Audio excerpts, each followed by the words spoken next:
잊게 하여 주옵소서. 예수님의 이름으로 기도하옵나이다. 아멘. 사람마다 상처 없이 살아가는 사람은 아무도 없습니다. 혹자는 세상에 나처럼 상처 많은 인생이 있을까?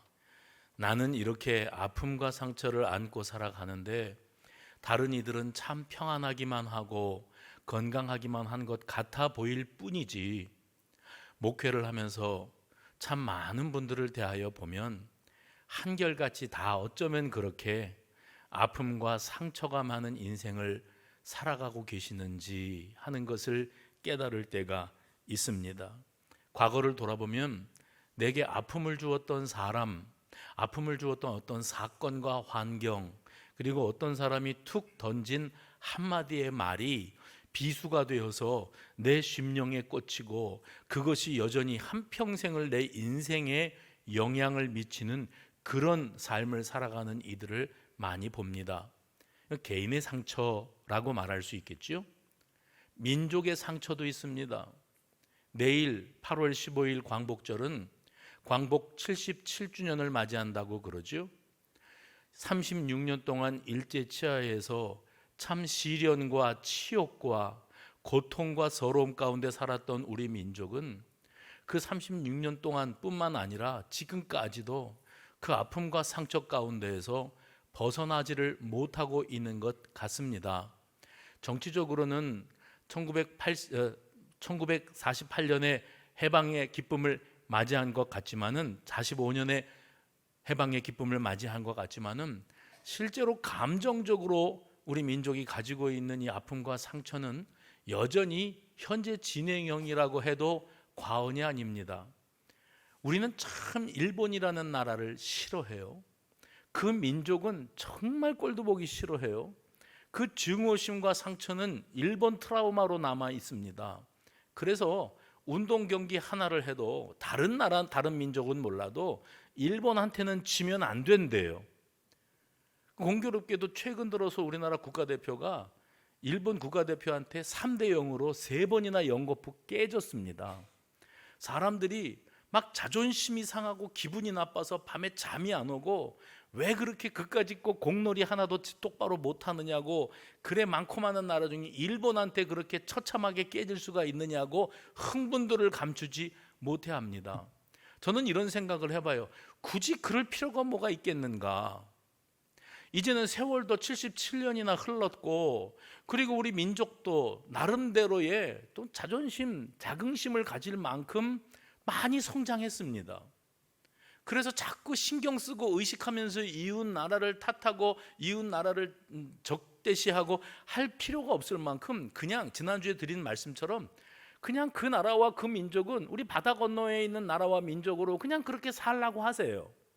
우리는 이 땅 위에서 뭐 북쪽에서부터 남쪽에서부터 거대한 나라들의 그 틈바구니 속에서 시달림을 당하면서 많은 아픔과 상처들을 안고 살아왔지만, 그래도 여호와 하나님이 이 민족을 사랑하시고 하나님이 우리 민족을 특별하게 사용하고 계시는 줄로 믿으시기 바랍니다.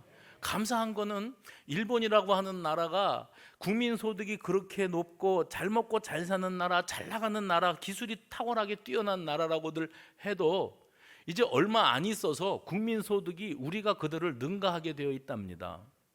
문화적으로 아무리 그들이 뭐 우리를 적대시하고 우습게 여긴다고 그래도 그 젊은 세대들은 한류, 한국 문화에 대해서 아주 환호를 하고 그 매력에서 헤어나오지를 못하고 있다는 거예요.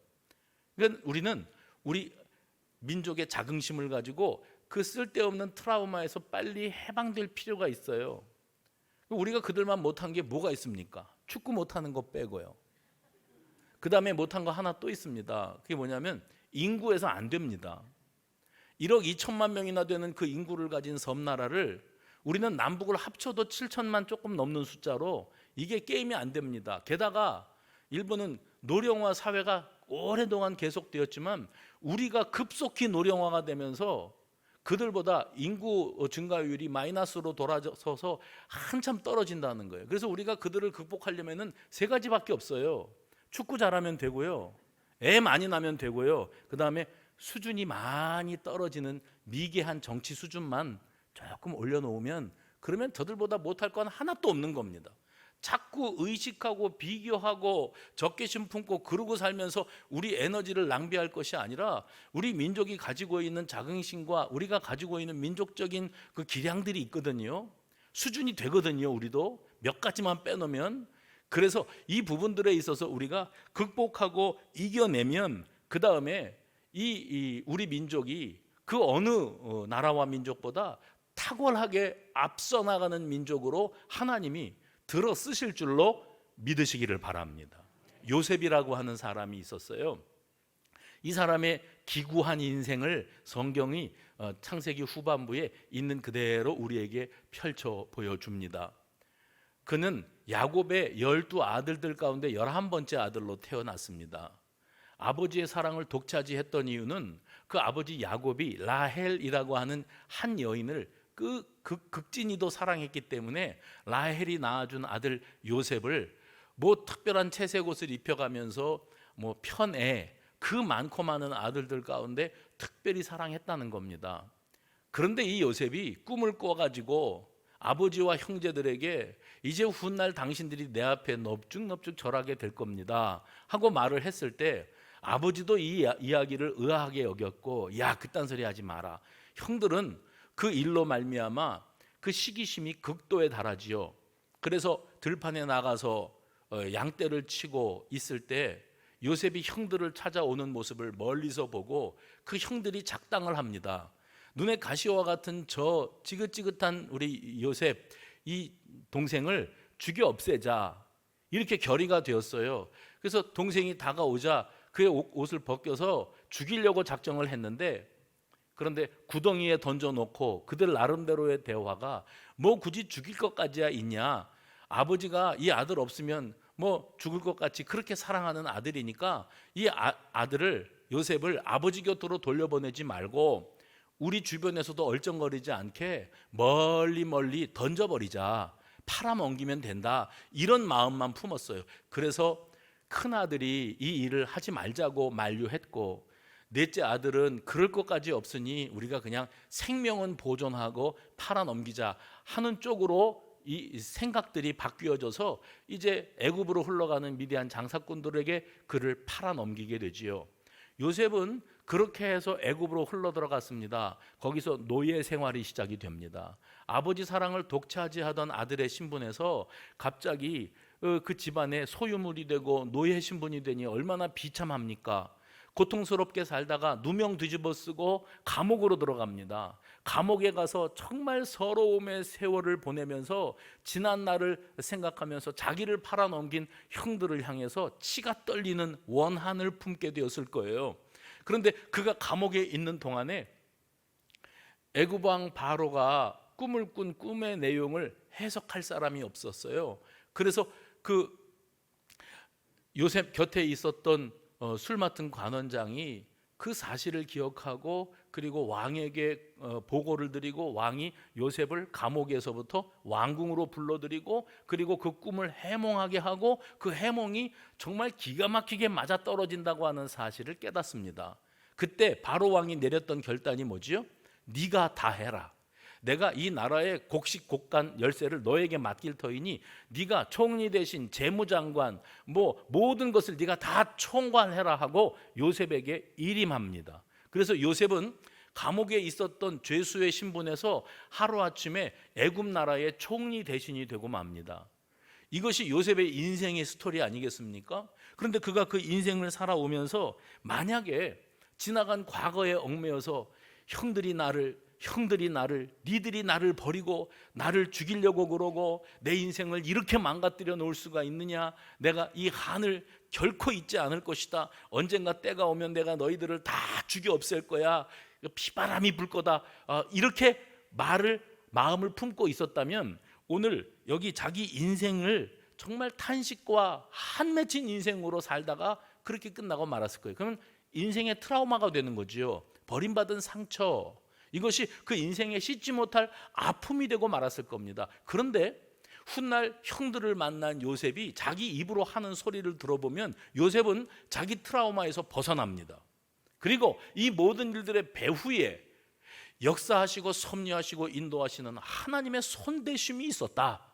이것으로 말미암아 이것을 자기 입으로 고백하고 깨닫는 순간에 자기 아픔에서부터 그가 스스로 벗어나게 되어지는 이러한 체험을 합니다. 제가 서두에 상처가 없이 사는 사람은 없다 그랬죠.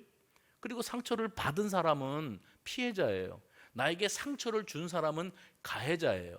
그럼 피해자인 나는 가해자를 영원히 원망하면서 살 수 있어요. 그래도 됩니다. 그런데 그렇게 살지 않기로 했어요. 굳이 내가 누구 때문에 그때 누가 아무개가 나에게 어떤 모진 말을 했고 어떤 아픔을 주었다, 그것만 끌어안고 곱씹으면서 살면서 내 인생을 구렁텅이에다가 몰아넣을 필요가 없다는 거예요. 요셉은 형들을 생각하면 치가 떨렸을 겁니다. 그러나 애굽의 총리 대신이 되고 자기의 그 있는 위치에서 아버지와 형제들을 애굽으로 이주시키면서 그들로 이스라엘이 야곱입니다. 야곱의 이름이 이스라엘입니다.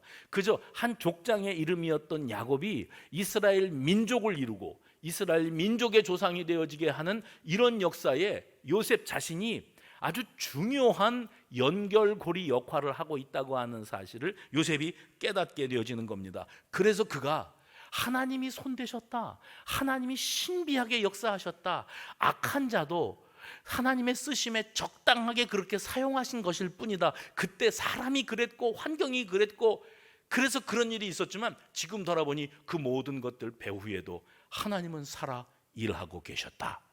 할렐루야. 이것을 고백하는 거예요. 그래서 형제들을 만났을 때 요셉이 했던 말을 들어보면 이래요. 창세기 50장 20절입니다.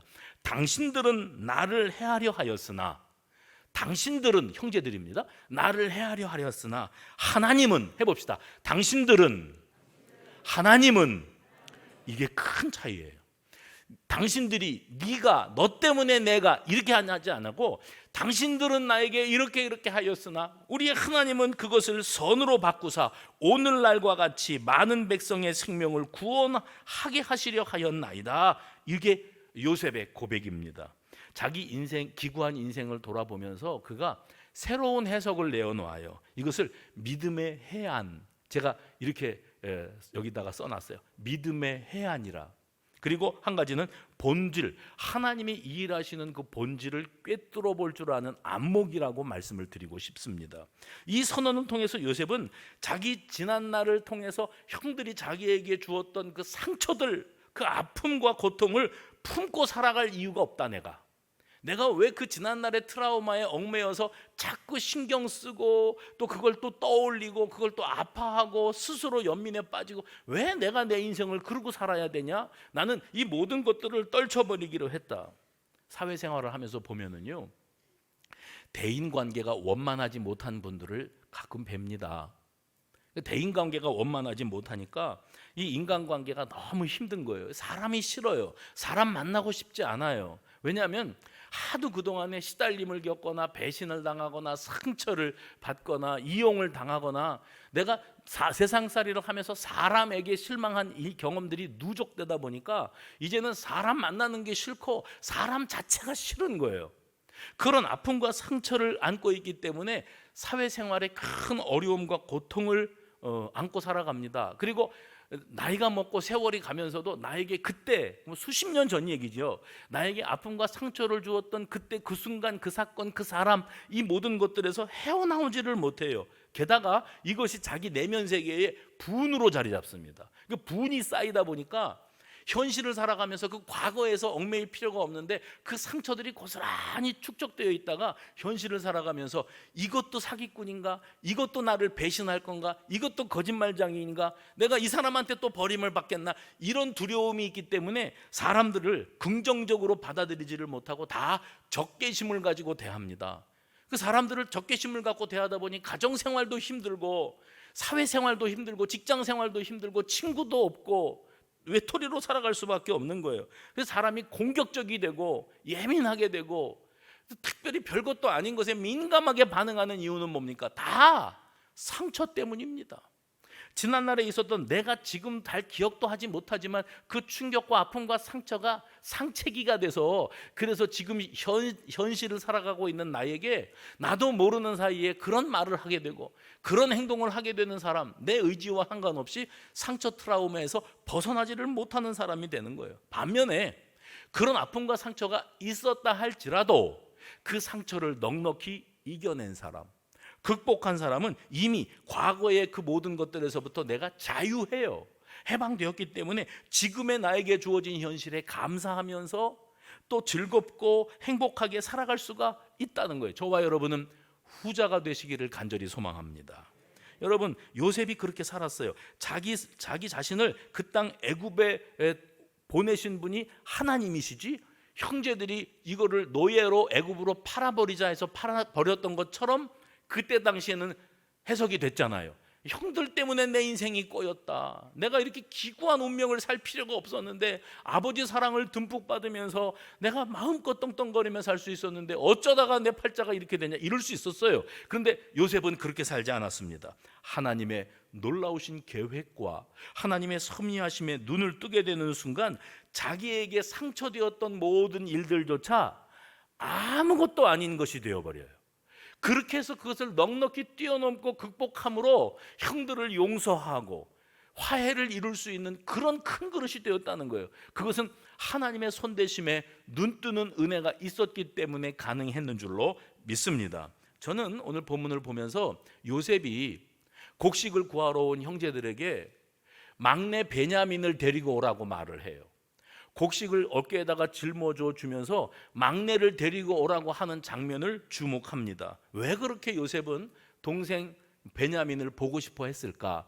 야곱에게는 4명의 아내가 있었지요. 하나는 레아고, 또 하나는 라헬이고, 또 하나는 라헬의 여종이었던 빌하고, 또 하나는 레아의 여종이었던 실바입니다.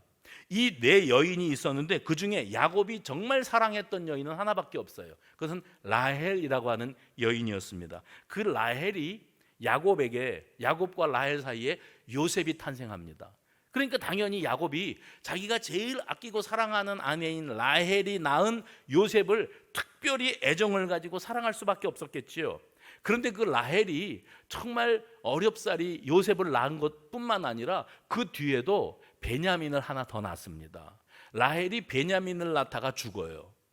그러니까 요셉 입장에서는 애굽 땅으로 흘러 들어가서 거기서 노예 생활과 또 죄수 생활을 하면서 정말 그리운 곳은 돌아가신 어머니였을 거예요. 엄마가 보고 싶을 때 살아있는 같은 배에서 태어난 피부치인 베냐민이 보고 싶은 것은 어쩌면 당연한 일이었을 거예요. 엄마 생각날 때마다 베냐민이 보고 싶어서 베냐민을 데리고 오라고 곡식을 얻으러 온 형제들에게 자기의 신분을 숨기고 그리고 너희 형제들 가운데 막내를 데려올 것을 요구합니다. 그리고 요셉이 이런 작전을 세워요.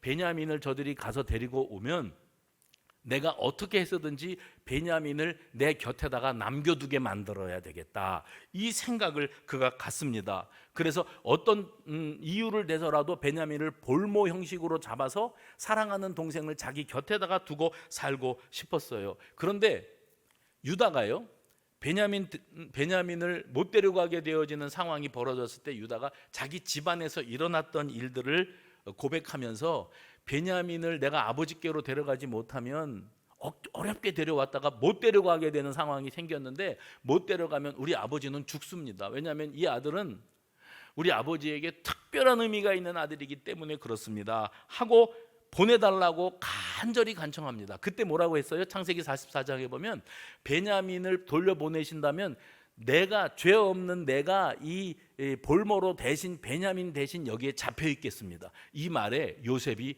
마음이 녹아내립니다.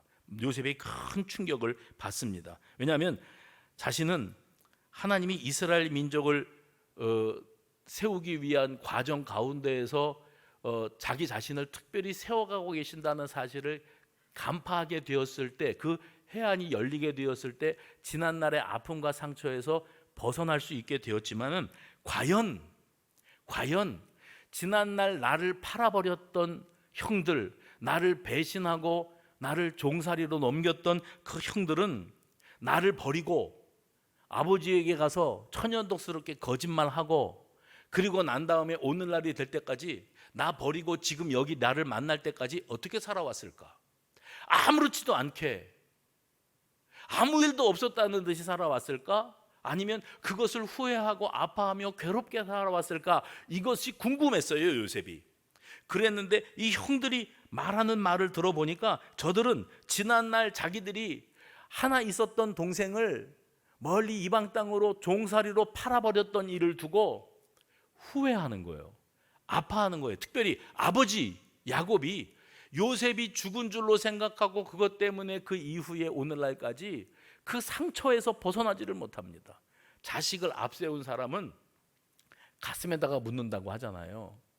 그러니까 자식을 앞세운 사람이 갖는 그 아픔과 상처가 야곱의 인생 가운데서 고스란히 드러나고, 아들들은 아버지를 깜짝같이 속였고 사실은 죽지 않고 살아남아서 어딘가에서 노예 생활을 하고 있을 걸 알고 있지만, 자기들끼리 아버지가 힘들어하고 밤잠을 못 자고 식사도 제대로 못하고 시름시름 앓고 요셉을 그리워하고 요셉을 보고 싶어하고 그러고 있는 모습을 지켜보는 거예요, 아들들이.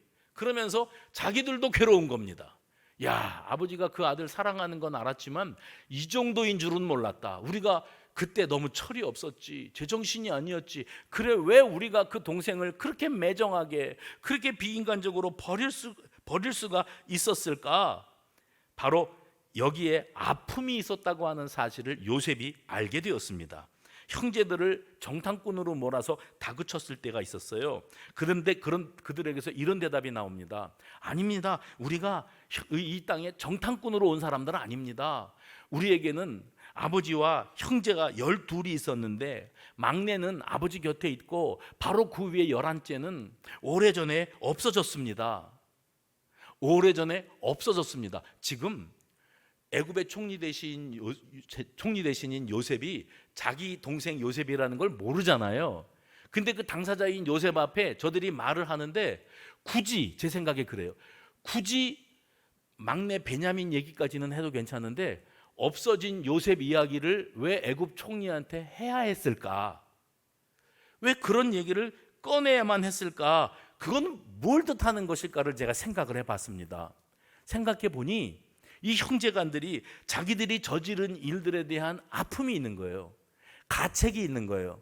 그리고 그 일이 잊혀지지도 않았고 씻을 수 없는 고통 가운데 살아온 것이 아니었을까. 실제로 곡식을 얻으러 왔던 형제들이 애굽에 한 명 볼모로 놔두고 급한 대로 곡식 가지고 애굽 고향 땅으로 돌아가서 우리가 거기 가서 베냐민을 데리고 다시 오자 하는 대화를 요셉 앞에서 합니다. 근데 요셉 앞에서 그 대화를 형제들끼리 나누는데 요셉이 못 알아듣는 줄 알아요. 애굽 사람인 줄 알고 있으니까. 그러니까 요셉 앞에서 요셉이 알아듣는데도 자기들 말로 하는 대화의 장면이 나옵니다. 형제들이. 그때 그들이 했던 대화가 특별해요. 창세기 42장 21절 말씀, 요셉이 못 알아듣는 줄 알고 자기들 말로 이렇게 논의했습니다. 우리가, 같이 읽어주시겠어요? 시작. 우리가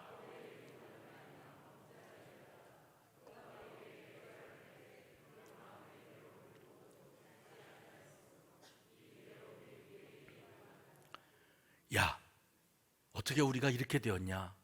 우리가 이런 아픔을 겪는 이유가 어디에 있냐? 하고 자기들끼리 대화 나누는데 뭐라 그러냐면, 우리가 아우의 일로 말미암아 죄를 범하였기 때문이 아니겠느냐? 그때 우리 아우가 애걸복걸했다. 살려달라고, 나를 버리지 말아달라고. 그런데 우리는 매정하게, 잔인하게 그 아이를 팔아버렸다. 오늘 우리가 이런 일을 겪는 것은 과거의 동생에게 그렇게 매몰차게 했던 것에 대한 죄값이 아니겠느냐, 우리가 뿌린 대로 거두는 것 아니겠느냐 하는 말을 저들이 하고 있었는데, 그 후에 막심하는 말을 하는 소리를 지금 요셉이 그 앞에서 듣고 있는 겁니다. 그래서 요셉이 깨달은 거예요. 저들이 나를 팔아버린 다음에, 내 옷을 벗겨서 팔아버린 다음에 내 옷에다가 짐승의 피를 묻히고 피가 낭자한 그 옷을 들고, 찢겨진 옷을 들고 아버지한테 가서, 아버지, 우리가 요셉을 잃었는데 요셉의 옷만 찾아갖고 왔습니다. 근데 이렇게 피가 많이 묻었네요. 아버지가 한눈에 보고 이게 요셉의 옷인 것은 알겠는데 이렇게 찢기고 이렇게 피가 묻은 걸 보니까 내 아들 요셉은 짐승에게 물려 죽은 것이 틀림없구나, 이렇게 생각을 하게 된 거예요. 그 아버지가 그것 때문에 애통해하고 아파하는 모습을 보면서 자식들이 됐다, 이제 요셉은 끝났다, 제거했다, 이게 아니고 이렇게 힘들어하고 이렇게 아파하고 큰 상처를 받는 아버지를 바라보면서 자기들끼리 시선 교환을 했을 거예요. 우리가 정말 뭔가 큰 실수를 했구나, 뭔가 어리석은 판단을 했던 것이로구나, 이것을 깨닫고 살아왔어요.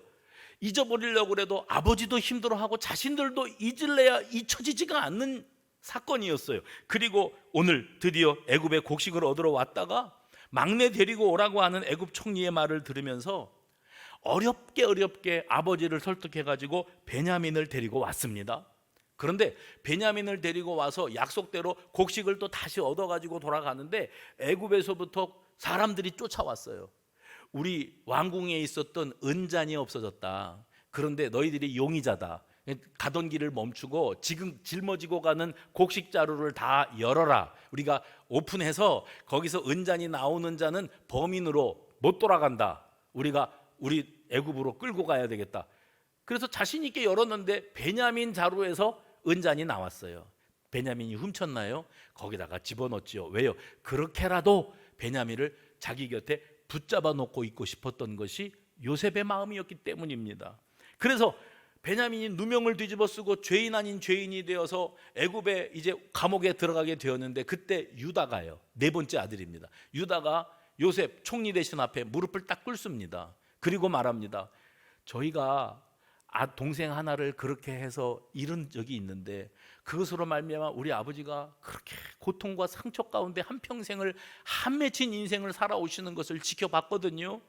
근데 이 베냐민이 그 아이의 유일한 피부치였습니다. 그런데 이 아이마저 우리가 애굽에다가 뺏기고 가면 우리 아버지가 아마 돌아가실 겁니다. 우리는 그걸 못 봅니다. 그러니 차라리 그 아이는 돌려보내시고 내가 그 아이를 대신하여, 해봅시다, 대신하여, 내가 그 아이를 대신하여 여기에 잡혀 있겠으니 제발 우리 베냐민만은 돌려보내 주십시오. 아까 제가 그랬죠? 요셉이 이 장면에서 무너져 내렸다고요. 과거의 형들 같으면 절대 이러지 않았을 거예요.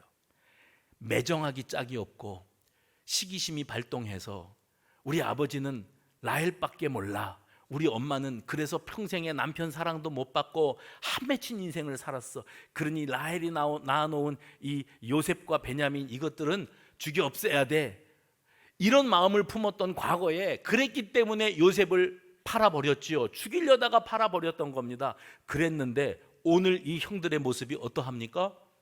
옛날 같으면은 베냐민 두고 가라 그러면은 베냐민 자루에서 은잔 나왔으니 너 왜 그랬냐 그러면서 있어라 그러고 자기들은 가버렸을 거예요. 나 살 길도 바쁘니까. 근데 지금 이 형제들이 예전에 그런 철없고 매정한 형제들이 아닙니다. 너무너무 힘들고 상처투성이의 인생을 자기들도 살아왔어요. 이미 요셉은 극복했거든요. 이 모든 일들의 배후에 하나님이 계시다. 하나님이 일찍이 우리 조상 아브라함과 맺으신 언약을 이행하시기 위해서 겨우 70명밖에 안 되는 우리 아버지 야곱 족속, 야곱이 족장으로 있는 우리 집안 식구들인데 저들이 애굽 땅 이집트로 먹을 양식 구하러 이주해 와가지고 이 땅에서 400년 넘도록 자리 잡고 번성의 번성을 거듭해서 그래서 70명이 장정으로만 60만 명, 보통 사람들은 200만 명이 되는 민족을 이루었다 이렇게 생각을 합니다. 그런데 이 놀라운 역사를 이루시는데 아브라함과 맺은 언약이 있다니까요. 아브라함이 자식 하나도 없는데 하나님이 그를 밖으로 끌고 나가셔서 하늘의 별을 봐라, 네가 헤아릴 수 있느냐? 네 후손이 이와 같이 번성하게 될 것이다. 그리고 네 후손 가운데에서 너 온 열방에 은혜가 임하고 복이 임하는 구원의 역사가 일어나게 될 것이다. 예언 예고하셨잖아요. 바로 이 일을 요셉은 압니다. 이제 하나님이 내 기구한 운명을 이용해서 이렇게 이스라엘을 이스라엘 민족이 되게 하시기 위해서 나를 중요한 연결고리로 사용하고 계시는구나 하는 것을 요셉은 알아요. 형들은 어땠을까요? 형들은 모르지요. 그리고 자기들은 요셉 팔아먹은 죄책감 때문에 자기들도 평생 고통스러웠고, 그것 때문에 죽은 아들 때문에 고통스러워하는 아버지를 지켜보는 것도 자기들도 힘들었어요. 근데 이제 베냐민마저 잃을 판이에요. 그래서 유다가 나서는 겁니다. 제가 대신하여 볼모로 잡혀 있겠으니, 바로 여기에 대속 개념이 들어오는 겁니다.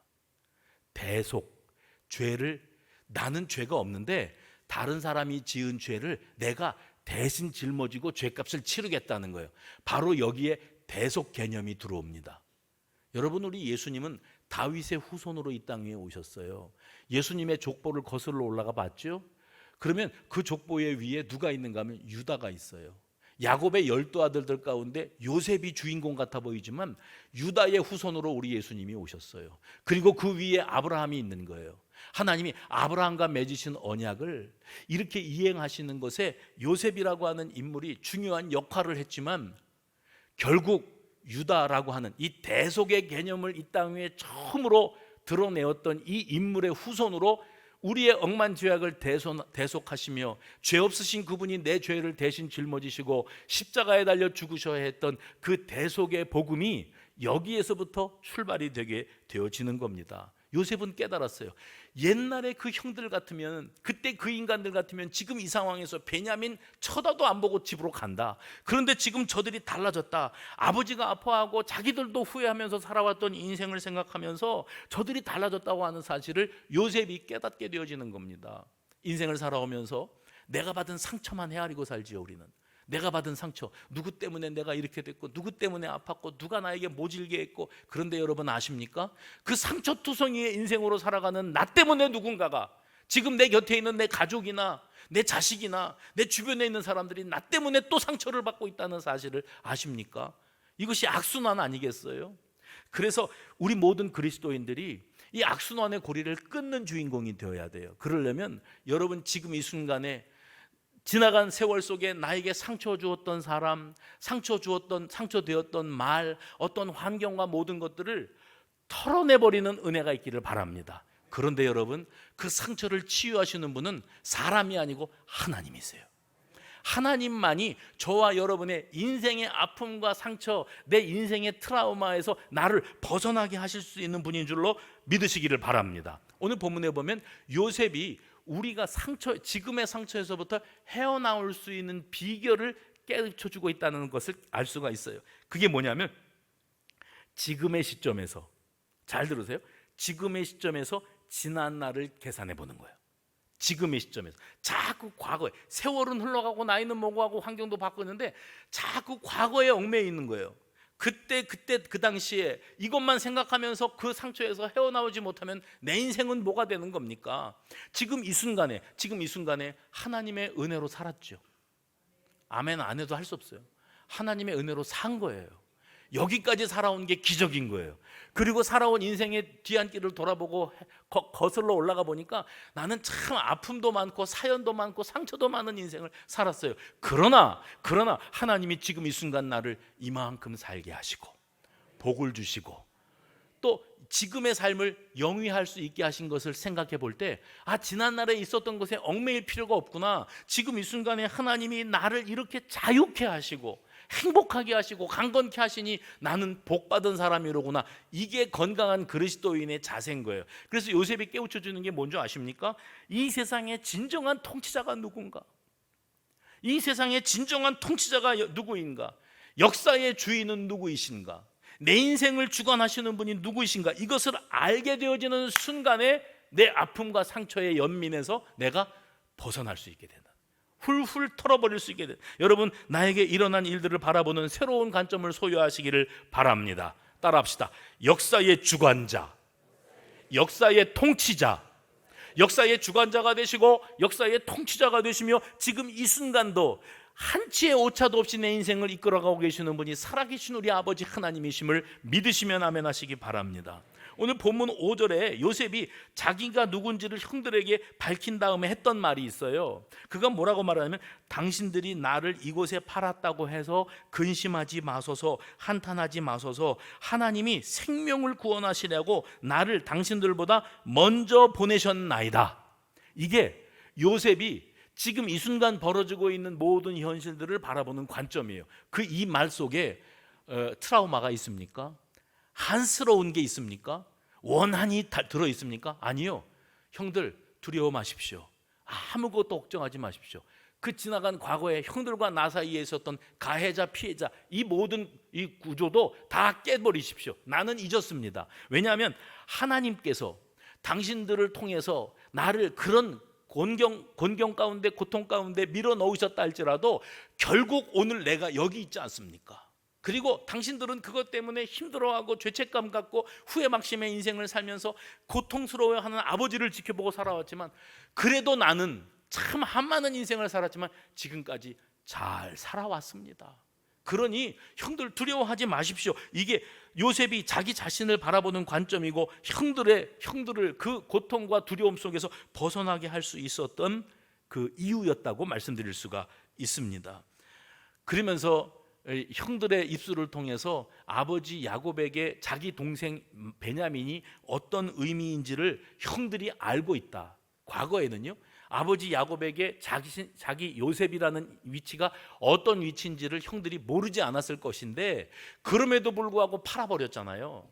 그렇게 철이 없고 매정하고 무자비하기가 짝이 없었던 형들이 지금 베냐민은 반드시 돌려보내야 된다고, 우리 아버지 곁에 베냐민이 없으면 우리 아버지는 죽는다고, 요셉 때문에 힘들어하는 거 우리가 평생 보고 살아왔다고, 제발 나를 여기에다가 붙잡아 놓으시고 내가 대신 여기 있겠으니 우리 동생은 돌려보내달라고 하는 간청의 소리를 들으면서, 그 유다의 대속의 고백을 들으면서 요셉이 큰 감동을 받는 거예요. 그러면서 형들을 향해서 자기 자신의 모습을 드러내게 되어집니다.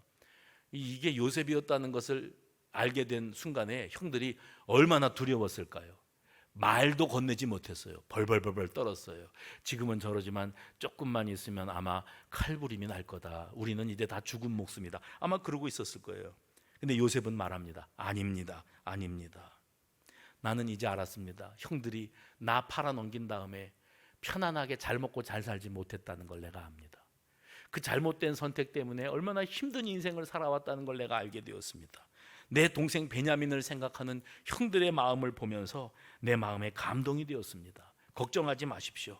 형들이 나를 이곳에 팔았지만 나는 지금 깨달았습니다. 하나님은 우리 가족들을 살리시려고, 우리 아버지 야곱 그 후손들을 번성하게 하시려고, 일찍이 우리 조상 아브라함과 맺으신 언약을 이행하시기 위해서 우리 민족을 이렇게 세워가시는데 나 같은 것을 사용하고 계시다는 것을 내가 깨달았습니다.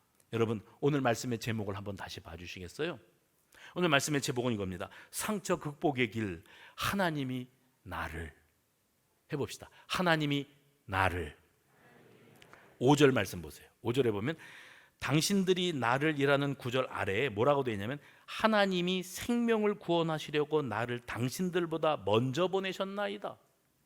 당신들이 나를 어떻게 했다 할지라도 하나님은 나를 이렇게 들어 사용하셨습니다. 7절, 하나님이 나를 당신들보다 먼저 보내셨나이다. 당신들은 어떤 생각을 갖고 있는지 몰라도 하나님이 나를 당신들보다 조금 먼저 애굽 땅에 보내신 것이었습니다. 8절, 나를 이리로 보내신 이는 당신들이 아니요 하나님이시라. 그러니까 이 구절들을 보면서 5절, 7절, 8절을 보면서 당신들은 내게 어떻게 했던지 간에 하나님은 그것과 상관없이 그 모든 것들을 이용해서 나를 오늘날 이 자리에 있게까지 만들어 놓으셨습니다. 이게 하나님께서 상처 많은 나를 치유하시고 계시고 하나님이 어떻게 놀라운 일을 이루셨는지를 바라보는 새로운 관점이었어요. 이게 되는 사람이 상처의 늪에서 벗어날 수가 있는 겁니다. 그리고 지난날 얘기하면서 그거 우려먹으면서 자기 연민에 빠지는 게 아니고, 지금 이 순간 하나님께서 내게 베풀어 주신 은혜로 말미암아, 내가 받은 은혜와 그 놀라운 역사로 말미암아 어깨를 펴고 당당하게 자신감 있게 주눅들지 말고 눈치 보지 말고 그까짓 거 축구 3대0으로 깨지면 어떻습니까? 제일 중요한 것은 우리 스스로가 하나님이 우리 민족을, 할렐루야, 하나님이 나를, 이 자신감과 확신을 가지고 살아갈 때에 비로소 우리는 그 아픔과 상처의 늪에서 벗어날 수 있게 되는 줄로 믿으시기 바랍니다. 그래서 오늘 본문을 묵상하면서 우리가 꼭 붙들어야 될 게 뭐냐면 요셉의 관점인데, 요셉이요 자기가 지금 애굽의 총리 대신이 되고 자신으로 말미암아 야곱, 아버지 야곱과 그 식솔들이 먹고 살 수 있는 대책이 생겨지게 되었다고 하는 이 사실을 바라보면서 여기에서부터 지나간 과거를 계산해 봐요. 떠올려 봅니다. 형들이 나를 팔아버리는 순간, 죽이려고 했던 순간을 계속 떠올리면서 내 인생이 거기에 머물러 있었다면 오늘날의 이런 현실에 대한 감격과 감동이 없었을 거예요. 요셉은 자기에게 주어진 지금의 자리에서 거슬러 올라가면서 있었던 상처들을 생각해 보니까, 지금의 자리에서 그걸 생각해 보니까 그건 뭐 아무것도 아닌 것이 돼버려요. 형들을 넉넉히 용서할 수가 있게 되어지는 겁니다. 그랬더니 그런 관점이 열렸더니 내게 일어났던 아픔과 상처들이 다 우연히 일어난 일이 아니라 하나님의 언약과 구원 계획 속에 있었던 일이었다고 하는 사실을 그가 받아들이게 되어지는 겁니다. 우리는 성경을 읽으면서 하나님께서 창세기 12장에 아브라함을 찾아오셔서 언약을 주시고 축복하셨던 것을 기억합니다. 창세기 26장에 그 아들 이삭과 맺으시는 언약의 승계, 축복의 승계의 장면을 목격합니다. 창세기 28장에 그 아들 야곱과 하나님이 맺어주시는 언약과 축복을 기억합니다. 그리고 그 야곱에게 12아들들이 있었고 그 12아들들이 번성하며 이제 애굽 땅에 흘러들어가서 민족을 이루고 광야 40년이 지난 이후에 약속의 땅 가나안 땅으로 들어가서 그 땅의 주인으로 이스라엘 나라를 세우고 이스라엘 민족이 세워지는 것을 우리가 목격합니다. 이렇게 한 걸음 뒤로 물러서서 큰 숲을 바라봐야지 하나님이 하시는 일이었구나, 이게 깨달아지지. 나무 하나 붙잡고 가지 하나 붙잡고 보면 두고 보자, 니들 때문에 내 인생이 이게 뭐냐, 여기서 머무르고 마는 거예요. 바라기는 오늘 어디서부터 시작하는가가 중요하다는 사실을 기억하십시오.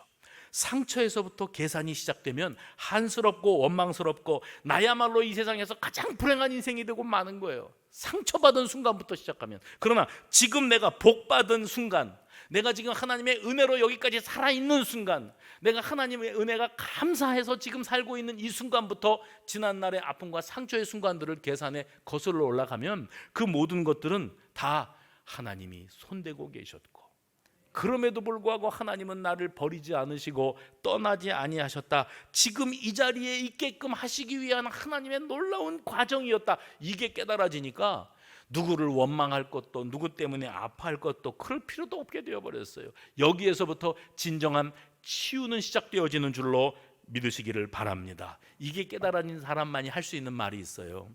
하나님께서 앞서가고 계셨습니다. 요셉이 하는 소리입니다.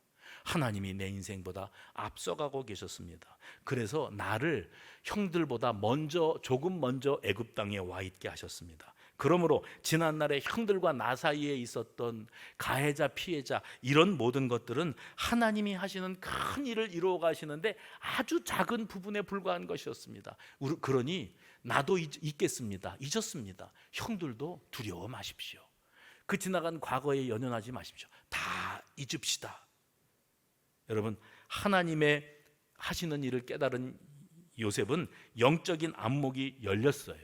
그리고 이 영적인 안목이 열린 것이 그의 신앙의 실력이 되었어요. 오늘 우리에게 이런 은혜가 있기를 간절히 바랍니다. 그래서 19절에 그가 이렇게 말합니다. 내가 하나님을 대신하리이까? 내가 하나님을 대신하리이까? 이게 무슨 말이죠?